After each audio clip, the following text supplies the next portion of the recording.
Meanwhile, mga kabombo, makakausap po muna natin ang Election Officer 4 ng Caloocan City 1st District, si Attorney Maria Ann Gonzales. Ito ho'y kaugnay na nababanggit po natin sa inyo kanina, mga kabombo, na pagbabantay doon sa kabuuan po ng lungsod ng Caloocan. And of course, nandyan po yung pinakamalaking barangay. Good morning po at welcome sa Bombo Radio Philippines, Attorney Gonzales, ma'am. Si Bombo Genesis po ito, kasama ko natin si Bombo Marlene. Yes po. Hello po, magandang umaga po sa inyong lahat. Thank you so much for yung election officer dito sa District 1 po. Opo. Thank you so much for joining us, attorney. Okay. Doon ho sa pinakamalaking barangay, kamusta ho yung preparasyon ho natin sa kabuuan po ng District 1 ng Caloocan, lalong-lalo na ho doon sa pinakatutukan ho natin ng pinakamalaking barangay, yung barangay Bagong Silang, attorney? Yes po. Nataon po na sa distrito ko po, yung pinakamalaking barangay sa buong Pilipinas, meron po siyang 90,215 na registered voters. Wow. Oo. So far, attorney, kamusta ho yung preparasyon ho natin doon? Wala naman tayo namumonitor so far ng mga anumang kaguluhan, lalo ho't nag-umpisa na po yung pangangampanya, attorney. Yes po.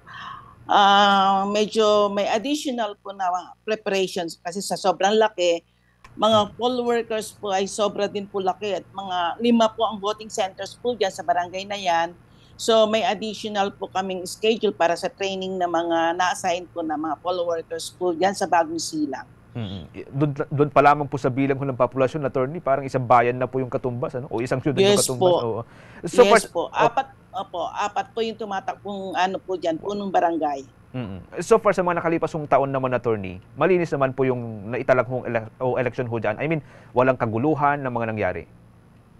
Sa mga series of coordination meetings namin at mga security meetings, kasi sa PNP, nag-inquire po ako at dito rin sa mga staff, kasi dumating lang po ako dito 2019. So far, sa mga past electoral exercises, wala naman po reported na untoward incidents o mga violence related na incidents. Oo. Kasi yung last na election ho natin, I believe, 2018 na term. Anyway, atin pong katandem, si Bobo Marlene. Meron pong mga karagdagang katanungan, Bobo Marlene.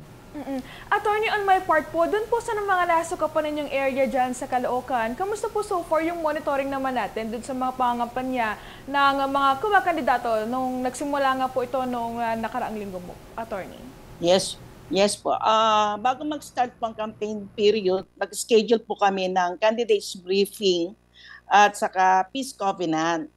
At nag-commit po lahat ng mga kandidato naman na tumatakbo dito sa District 1 na sila po ay makikisama po at magiging responsableng mga kandidato po.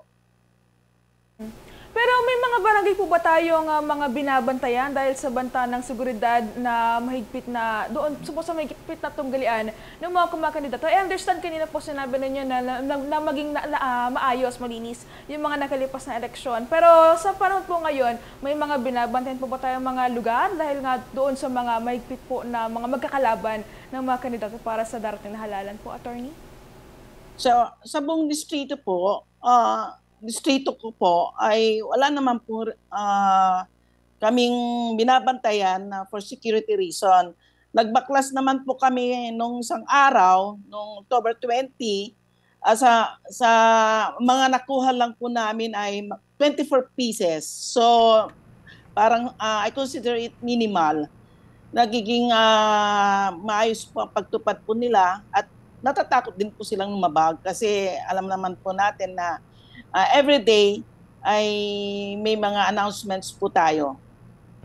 Magandang balita ho yan, attorney. Pero ang sabi ko ni Chairman Garcia sa mga nakalipas ho naming interview, ngayon lamang na itala yung napakarami hong mga kandidato na pinadalhan ho ng show cause orders. Diyan po sa inyo, attorney, sa bahagi po ng unang distrito ho ng Caloocan. So, kamusta ho monitoring ho natin? May mga napadalhan ho ba? May mga tumugon din ho ba ng mga kandidato, attorney? Dito po sa District 1, may mga ilan-ilan lang naman po yung napadala ng show cause orders. At may 3 na rin pong binigyan ng order of dismissal. Wow. Saka doon po sa, dahil ako ay naatasan maging chairman po ng Committee on Contrabigay, sa District 1 wala pong reported na mayroon mga kaganapan ng vote buying. Pero po, may 2 lang po sa District 2 na nireport sa committee. Doon ho sa dismissal, Yes. attorney, pwede hong makakuha tayo ng counting particular, kahit hindi siguro yung pangalan. Ano pong naging kaso ho ng mga to? Ano pong nakitang violation po nila?